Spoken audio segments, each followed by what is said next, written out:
Amém, queridos, bom dia, graça e paz. Antes de mais nada, minha gratidão, minhas sinceras gratidão a estar aqui com vocês, com os irmãos, nessa manhã gostosa de domingo, nessa celebração, nessa casa abençoada. Tenho amigos queridos, o Eduardo, o pastor Eduardo, a Ana, a pastora Ana. A Aninha trabalhou comigo lá em São Gonçalo durante muitos anos, companheira de ministério e de sonhos e desafios. A gente caminhou bastante lá. A gente, então, constrói ao longo da nossa caminhada amigos, né? Ministério é um lugar de amigos, de alguma maneira. Também é muito caro para mim estar aqui, até pelas memórias afetivas que a gente vai construindo, né, que a gente vai trazendo. Eu lembro das minhas manhãs, sempre com a minha avó na Igreja Batista de Alcântara e outras coisas mais. Então, eu vejo alguns movimentos, e são movimentos que me são caros, porque me lembram muito situações que eu vivi, pessoas queridas.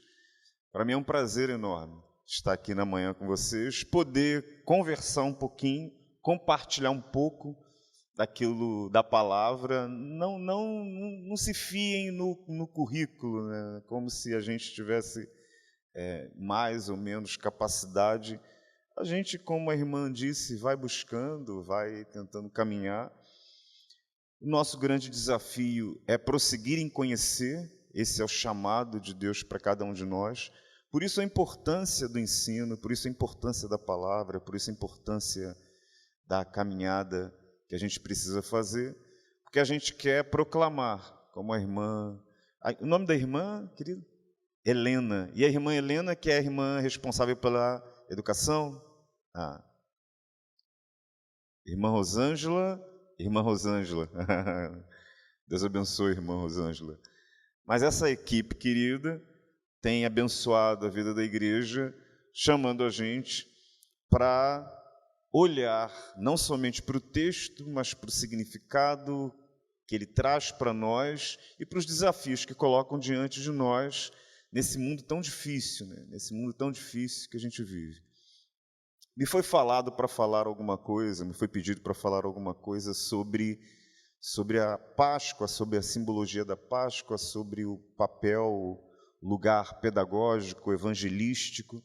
Eu optei, porque eu sabia que eu estava no culto, eu optei de não trazer uma palestra específica sobre todas as questões do tema, mas trazer uma mensagem dentro desse contexto. Acima de tudo, antes que nós leamos o texto, se nós estamos falando sobre significado e se estamos falando sobre a aplicação evangelística e pedagógica, evangelístico porque o evangelho é uma boa nova, é uma boa notícia. O evangelho é uma boa notícia que se proclama.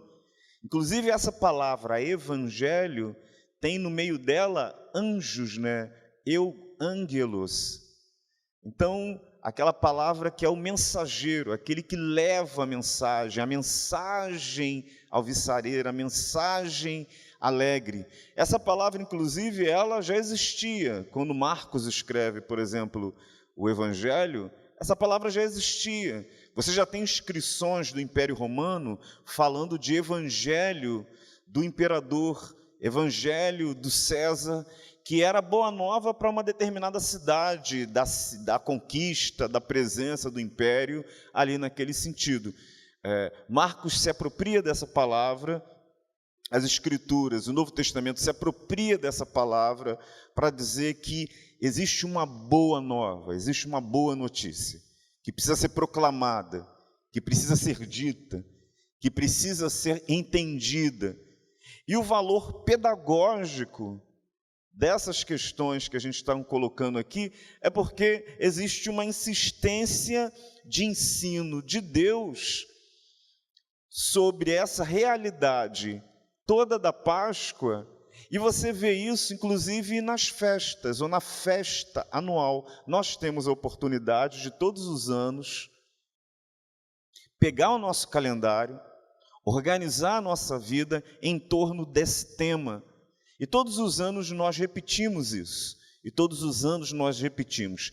Há uma intenção pedagógica, há uma intenção de ensino. Foi assim, por exemplo, no Antigo Testamento com as festas que Deus institui. As festas que Deus institui, elas não têm somente um caráter de ser de celebração, mas elas têm um caráter de orientar aquela geração e as novas gerações, todas as gerações, dentro daquela perspectiva e daquele caminho. Por isso ensino insistente, por isso ensino sistemático, inclusive, por isso ensino que ia crescendo em cada momento, em cada movimento. Então, toda vez que nós temos a oportunidade de nos debruçar sobre esse tema, sobre esse fundamento da nossa fé, e toda vez que nós temos a oportunidade de aprender e de entender, nós temos também a oportunidade de divulgá-lo, nós estamos, de alguma forma, cumprindo o chamado que Deus nos deu, cumprindo a caminhada que Ele nos fez. Ok? Dito isso, eu posso dizer de uma maneira muito tranquila que cristão não comemora Páscoa.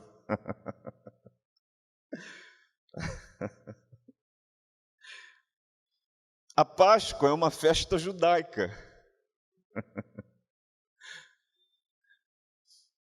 Ué, mas por que então se fala tanto de Páscoa e nós estamos aqui falando e envolvidos com relação à Páscoa?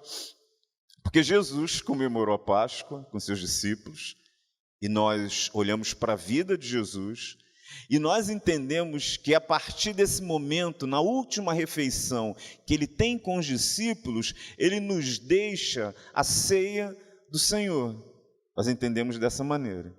Nós não comemos, por exemplo, o cordeiro, nós não comemos as ervas amargas, todos os movimentos. Se você olhar toda a simbologia e toda a caminhada da Páscoa judaica, você vai ver que é uma refeição de várias horas, de muitos ensinos, muitas orações, muitas leituras, e nós entendemos a Páscoa pelo seu significado, pelo significado que veio a nós.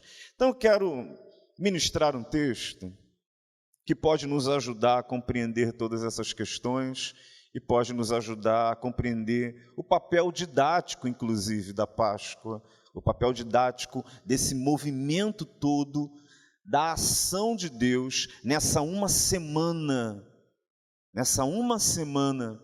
do calendário cristão. João, capítulo 12, nós vamos ler João, capítulo 12.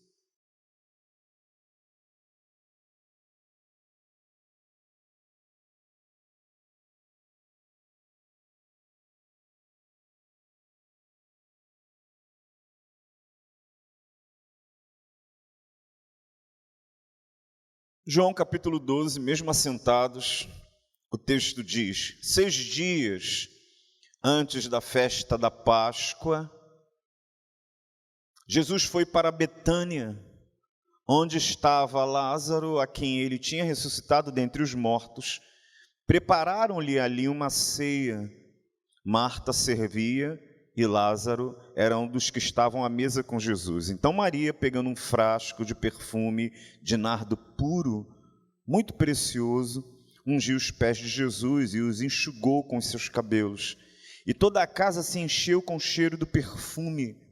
Mas Judas Iscariotes, um dos seus discípulos, aquele que estava para trair Jesus, disse: por que este perfume não foi vendido por 300 denários e o valor não foi dado aos pobres? Ele disse isso não porque se preocupava com os pobres, mas porque era ladrão e, tendo a bolsa do dinheiro, tirava o que era colocado nela. Mas Jesus disse: deixe-a, que ela guarde isto para o dia do meu julgamento, sepultamento, porque os pobres estão sempre com vocês, mas a mim vocês nem sempre terão. Verso 9 ainda. Uma numerosa multidão dos judeus ficou sabendo que Jesus estava em Betânia. Eles foram até lá, não só por causa dele, mas também para ver Lázaro, a quem ele tinha ressuscitado dentre os mortos. Mas os principais sacerdotes resolveram matar também Lázaro, porque muitos dos judeus, por causa dele, voltavam crendo em Jesus. Amém? Vamos somente até aqui, nesse texto. Nós estamos num dos momentos mais importantes do ministério de Jesus, um dos momentos mais cruciais da sua caminhada. Inclusive, os evangelistas, eles nos ajudam a perceber isso da maneira como eles relatam, da maneira como eles constroem um relato, da maneira como eles trazem um relato. Lucas, por exemplo, vai dizer que se fosse contado tudo que Jesus fez, todas as obras de Jesus, não caberiam livros na humanidade. Então, me parece que Jesus fez muitas coisas, mas por que foram deixadas de fora tantas outras coisas? E por que foram selecionadas para o texto tantas outras? Por que algumas coisas foram tidas como não necessárias para estar num relato que pudesse contar a história de Jesus, e outras estivessem nesse relato? Nós temos que entender que, evidentemente, quando a gente está olhando para as Escrituras, a gente está olhando para o texto escrito, nós estamos olhando para o esforço de alguém que está contando uma história e ele está selecionando aquilo que precisa estar na história para o entendimento daquilo que está sendo dito. Esse texto, ele não está sendo escrito na hora que as coisas acontecem. Ele não está sendo escrito como uma espécie de diário, de texto, de reportagem evangelística. À medida que Jesus dá um passo, eu escrevo. Jesus dá outro passo, eu escrevo. Fala uma palavra, eu escrevo. Esse texto, ele é escrito anos depois, décadas depois, a partir da necessidade de proclamar, a partir da necessidade de divulgar, a partir da necessidade do evangelho, de evangelizar, de dar a boa notícia, e a partir da necessidade de edificar, de ensinar as igrejas. Aqueles que iam entrando em contato com a mensagem do evangelho e perguntavam: mas quem é esse Jesus? Fale-nos sobre ele, explique-nos sobre ele. Então os evangelhos foram escritos dentro desse contexto. E é muito interessante que os evangelistas gastam 2/3 dos evangelhos para falar sobre toda a vida de Jesus e pelo menos quase 3 anos de ministério.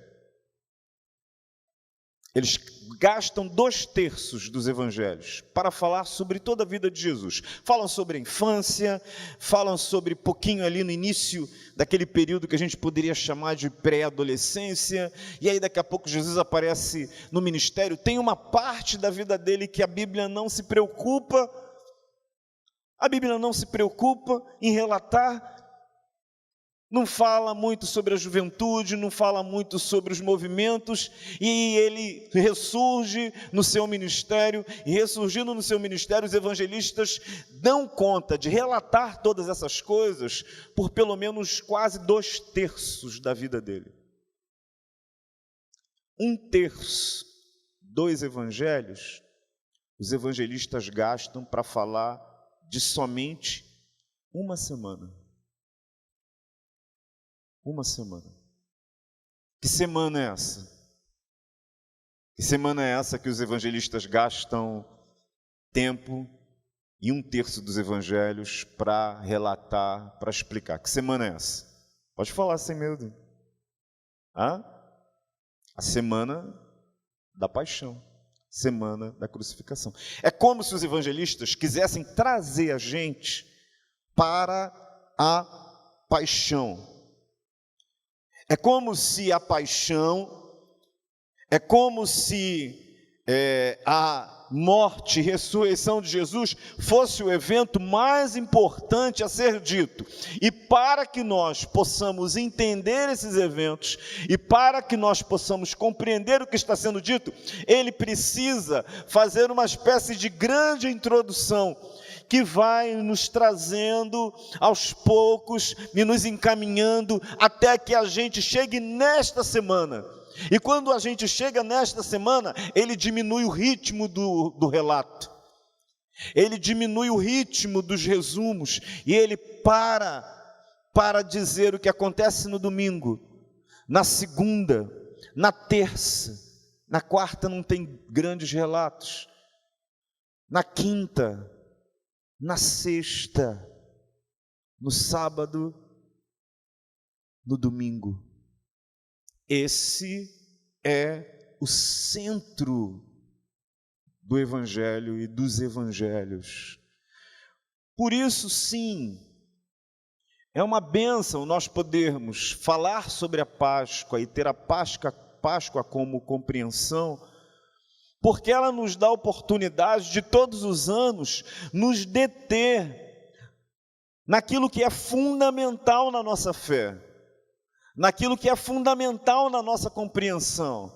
Sim, a Páscoa como uma festa judaica, instituída por Deus lá em Êxodo, capítulo 12, falando sobre a saída apressada dos israelitas do jugo dos egípcios, significa passagem. A palavra Páscoa, de uma maneira muito simples, significa passar por cima.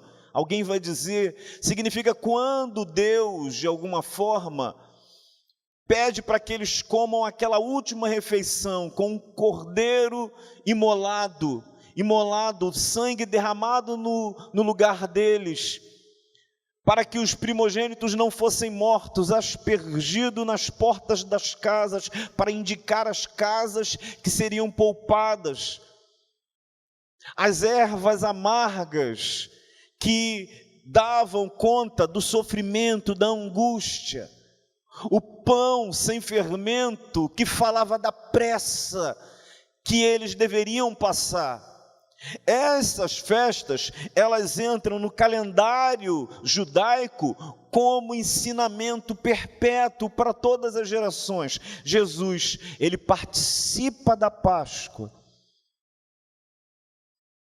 Jesus, ele celebra a Páscoa com os seus discípulos e ele dá para a gente agora um novo significado, um significado perpétuo de todo esse movimento, de toda essa ação. Jesus cumpre aquilo que o texto dizia. Ele é o Cordeiro que morre por nós.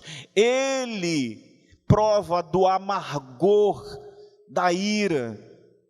Ele é o pão vivo que desceu do céu, dado por nós. Ele é agora a nossa Páscoa.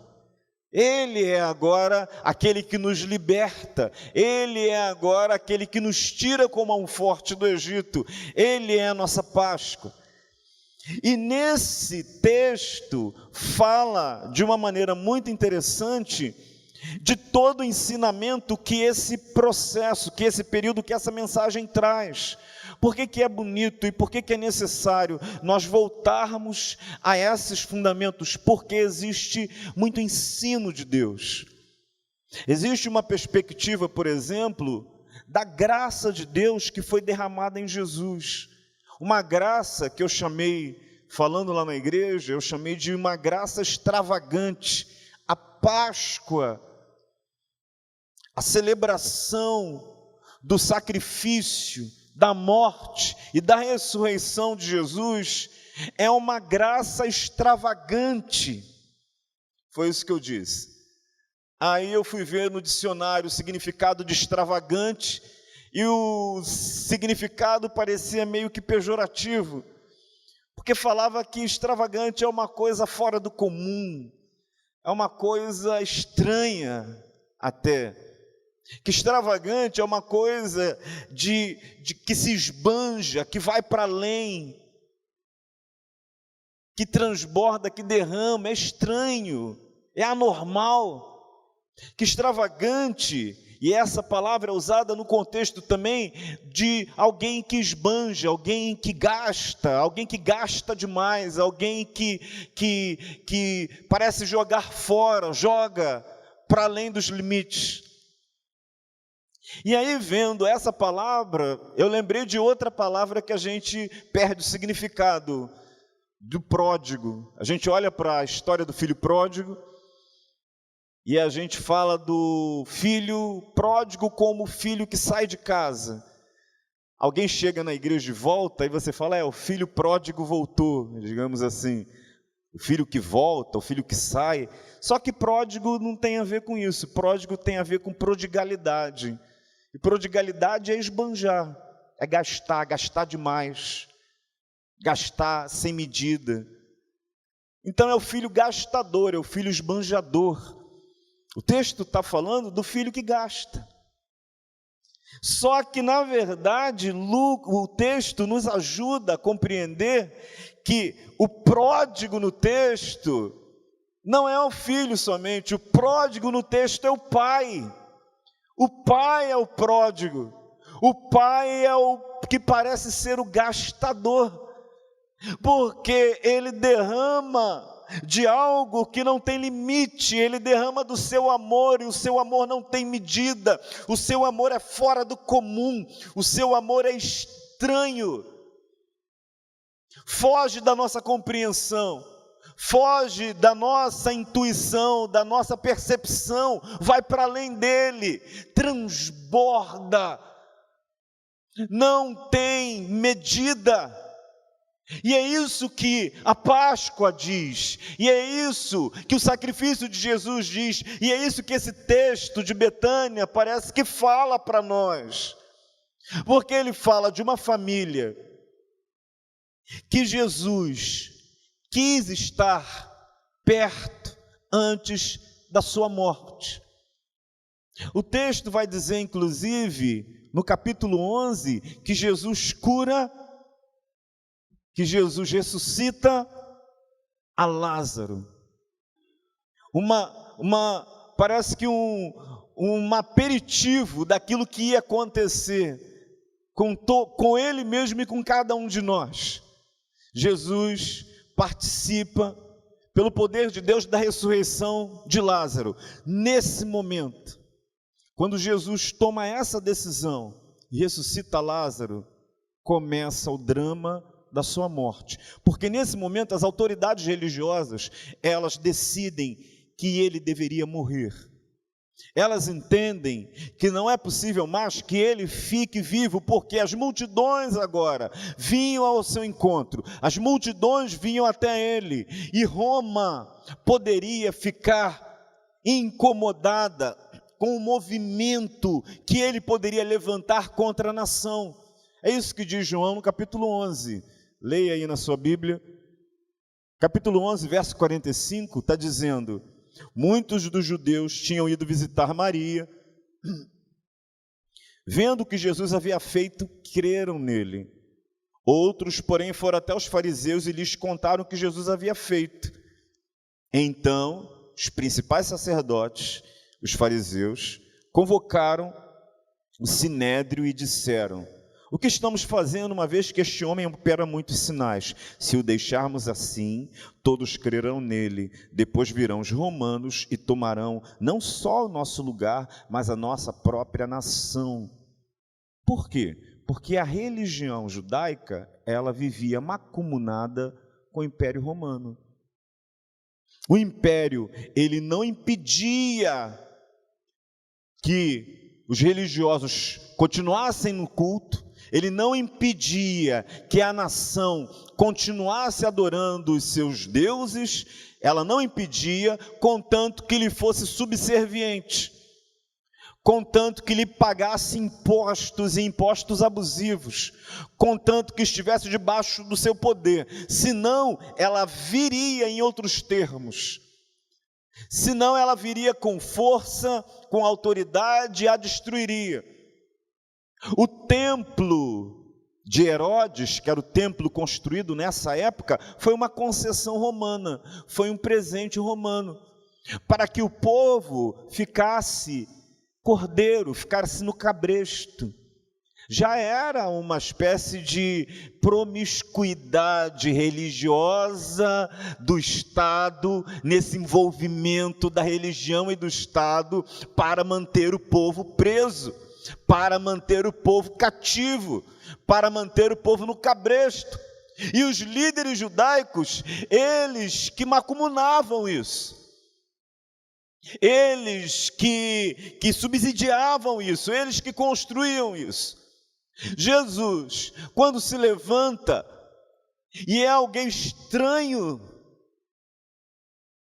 fora do comum, alguém que eles não conseguiriam conter, alguém que eles não conseguiam de alguma forma trazer para si, Jesus os assusta profundamente, e eles estão assustados com a possibilidade do Império Romano vir sobre eles.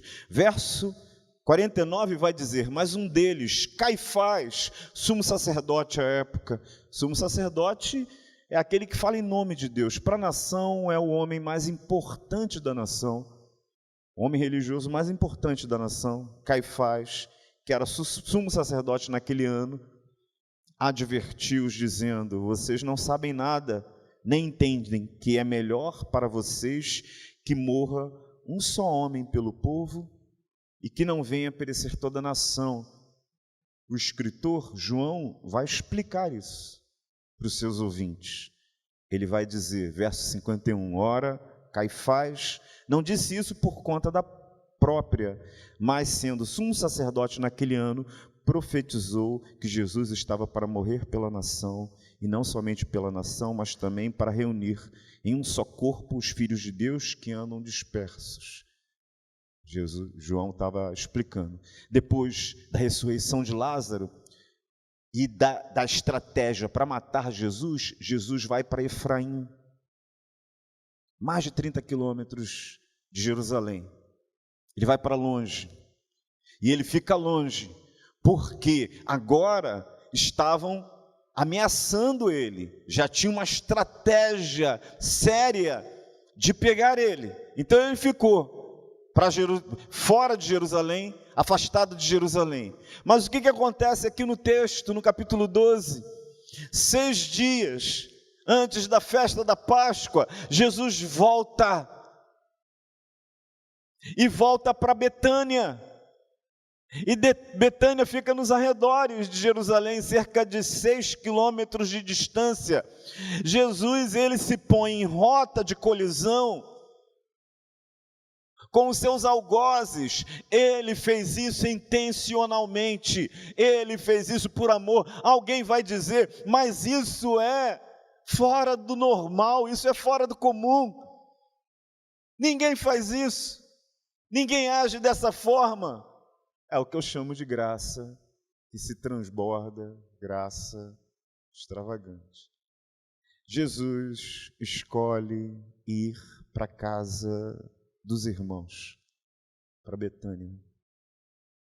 E lá em Betânia, aqueles irmãos que foram tocados de uma maneira maravilhosa por Jesus, têm um coração grato.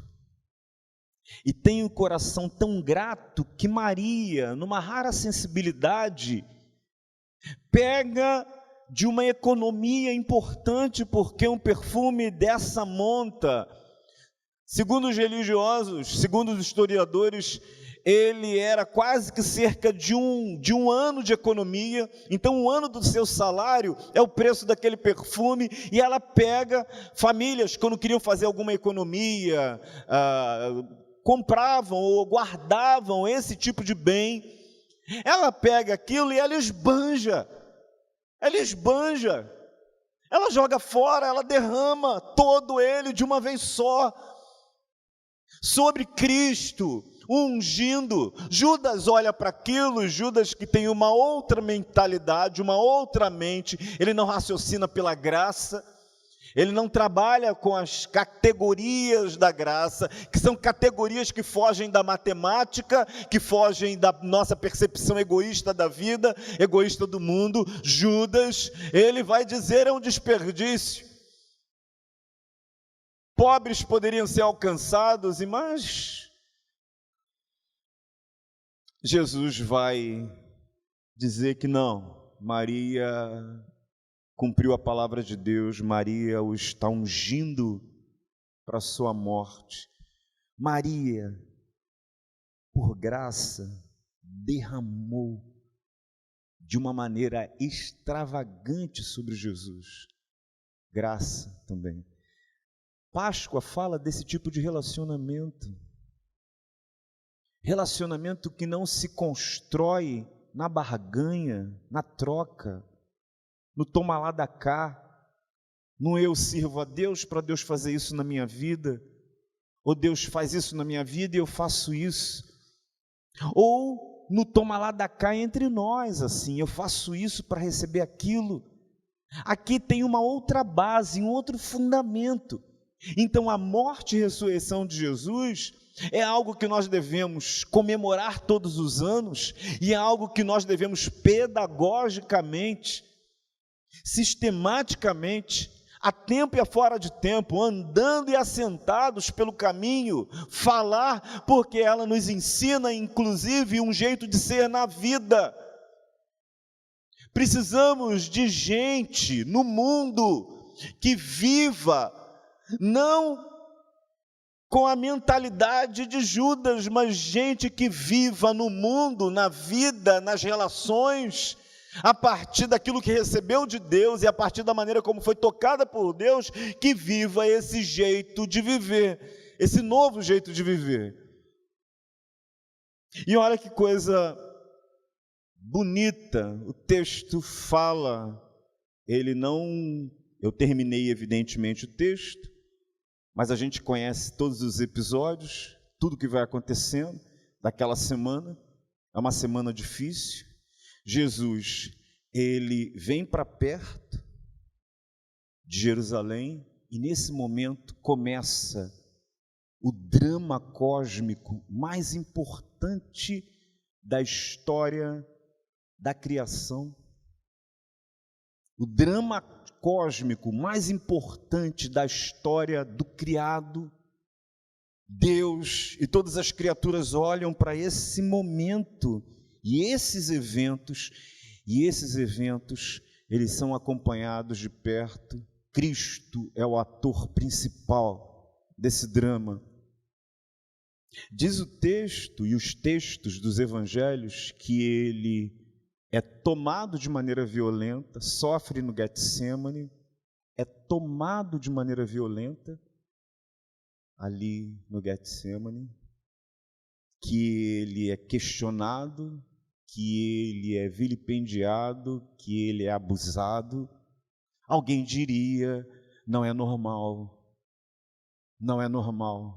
que alguém sofra dessa maneira, tenha poder de revidar e não revide, tenha poder de destruir e não destrua. Não é normal, é estranho, é completamente estranho. Mas Cristo vai nessa caminhada, compreendendo o seu lugar e compreendendo o seu chamado. E um dos últimos gestos na vida de Jesus, antes da cruz, antes da morte e antes da sua ressurreição, inclusive, é ele ter sido trocado no lugar de um prisioneiro, réu confesso, pego no delito, no ato, colocado diante da multidão, pelas autoridades romanas. Cristo ou Barrabás? Cristo ou Barrabás? E a multidão escolhe Barrabás. Barrabás, um agitador, um assassino. E de novo nós temos o drama da Páscoa, o drama da vida de Jesus, o drama do oferecimento dele se dando, porque Jesus morre em lugar de Barrabás. Jesus morre no nosso lugar. Isso é uma graça extravagante. Lá na igreja, durante a pandemia, a gente leu o livro de Marcos durante um ano com a igreja, no período que estava fechado a IBD, capítulo por capítulo, versículo. Então eu fiquei um ano e alguns meses, todos os domingos, lendo. Eu achei que ia durar 2, 3 meses e eu fui me detendo, não conseguia ir além, ia ficando preso, ia me enrolando, ia voltando, e no final das contas deu 50 e tantos encontros lá.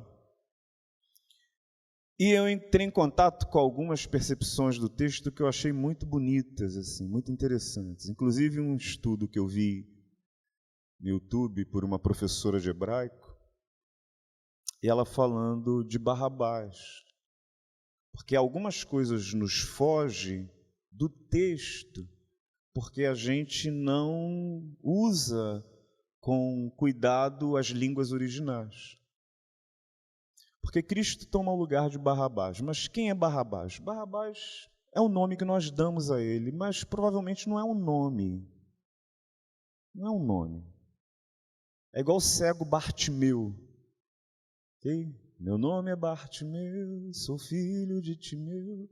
Bartimeu significa exatamente isso, filho de Timeu. Bar, filho, Timeu, o nome do pai. Barnabé, era o seu nome, Barnabé, natural de Chipre. Lá em Atos, capítulo 4, vai falar que o nome dele era José, mas que os discípulos começaram a chamar de Barnabé, filho da consolação. Filho da consolação. Então, Barrabás, Bar, filho. Abas. O que significa Abas? Jesus vai orar ao Pai. Abba, Pai. Abba, Pai. Barrabás, uma tradução simples, seria filho do Pai, filho do Paizinho querido. Barrabás. Jesus, Filho de Deus, toma o lugar de Barrabás, Filho de Deus, e morre no lugar dele.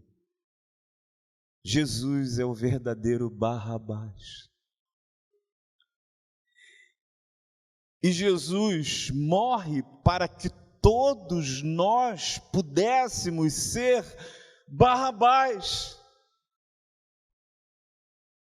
filhos de Deus, filhos amados, comprados por sangue, filhos amados e queridos por Deus, trazidos para Ele. Por isso, a importância evangelística e pedagógica desse período que nós estamos, porque ele carrega em si toda a mensagem fundamental da nossa caminhada, aquilo que nós precisamos proclamar ao mundo. Nós precisamos proclamar ao mundo a graça de Deus, nós precisamos proclamar ao mundo o amor de Deus, que nos tocou, e porque nos tocou, nos faz gente diferente, gente que vive diferente, gente que abre mão dos próprios ganhos, gente que abre mão da própria força, gente que abre mão dos próprios direitos, gente que não vive agora uma vida ensimesmada, uma vida egocêntrica. Maria não fez contas, Maria não contabilizou, Maria não teve um gesto egoísta, ela não fez para receber, tudo ela já tinha, ela fez por graça, por gratidão, por entrega, ela fez e se transbordou na vida de Jesus. Coisa maravilhosa isso. E para terminar, olha que coisa bonita nesses textos. Da morte, o drama da morte, ressurreição de Jesus. A gente falou muito sobre a morte, mas hoje nós estamos no domingo da ressurreição. Abra sua Bíblia em Lucas, no último capítulo de Lucas. Verso 50. Último capítulo de Lucas, verso 50. Deixa eu te explicar o que está acontecendo aqui em Lucas. Jesus morreu. Olha para mim e depois a gente lê o texto. Jesus morreu. Jesus ressuscitou. Os discípulos foram tomando ciência disso à medida que o tempo passava, que atos específicos de Jesus iam acontecendo. À medida que ele se revelava, se revelou às mulheres, ela conta aos discípulos. Você tem o texto, por exemplo, dos discípulos de Emaús, que saem de Jerusalém. Os apóstolos estão ali, aquartelados, escondidos, amedrontados. Muitos discípulos fogem para diversos lugares. Os discípulos de Emaús voltam desesperançosos. Jesus caminha com eles, se dá a conhecer a eles e eles voltam para Jerusalém. Então, aonde a igreja está reunida? Em Jerusalém. Aonde acontece esse drama mais difícil da história da humanidade? Em Jerusalém. Jerusalém é o centro. É o centro do poder religioso, é o centro da convicção e da compreensão, inclusive teológica judaica. Jerusalém. Verso 50 do capítulo 24 diz: então Jesus os levou para fora até Betânia, e erguendo as mãos os abençoou, e acontecendo que enquanto os abençoava, ia se retirando deles, sendo elevado para o céu. Então eles, o adorando, voltaram para Jerusalém, cheios de alegria, e estavam sempre no templo, louvando a Deus. Diz o texto que Jesus se revela aos discípulos em Jerusalém, e ele poderia subir aos céus em Jerusalém. Não. Ele traz os discípulos e vão todos para Betânia. Jesus sobe aos céus em Betânia. Aonde era Betânia? Casa, Lázaro, Marta, Maria. Jesus, no momento mais importante, mais agonizante da sua existência, antes de ir direto para Jerusalém, para na casa dos irmãos. Lá ele é cuidado. Lá graça se derrama sobre a vida dele. Lá ele é amparado, ouvido, abraçado, preparado. Ele sai para Jerusalém, sofre toda a dor e toda a morte, ressuscita. Quando ele vai subir aos céus, junto com os seus discípulos, ele tem o trabalho de voltar em Betânia. Porque Betânia é lugar de amigos, Betânia é lugar de graça, de uma graça extravagante, de uma graça que não se contém. E esse e todas as mensagens que a gente possa compreender desses textos é que falam sobre a importância de nós olharmos para esse período com cuidado, para contar essas histórias às próximas gerações, para contar essas histórias para o mundo, para pregar o fundamento da nossa fé. E não somente Cristo derramou graça nas nossas vidas, nos nossos corações, mas uma vez atingidos pela graça dele, como essa família tão amada e querida, e como esse lugar que lhe era de maneira afetiva tão importante, nós também temos a oportunidade de derramar graça sobre a vida uns dos outros. Por isso, Páscoa. Por isso a gente pode falar de libertação, porque Cristo nos libertou, sim, mas a gente também não acorrenta ninguém. A gente também liberta, a gente também perdoa. Perdoai as nossas dívidas, os nossos pecados, assim como temos perdoado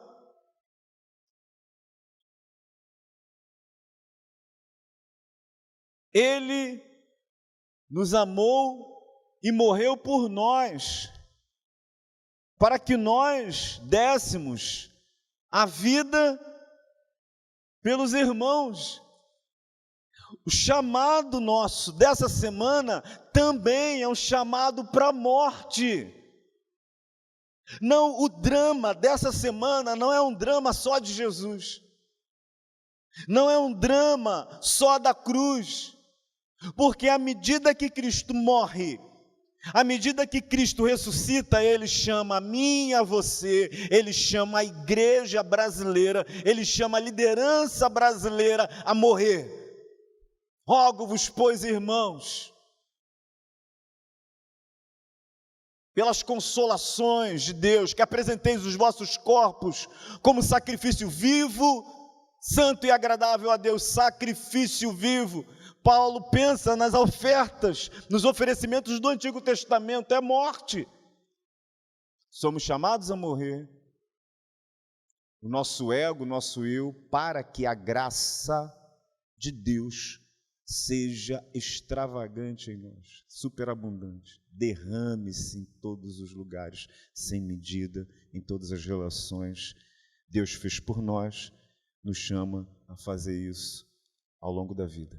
Amém, amém. Deus abençoe essa manhã tão querida, esse povo querido. Pastor Eduardo com a palavra. Deus os guarde.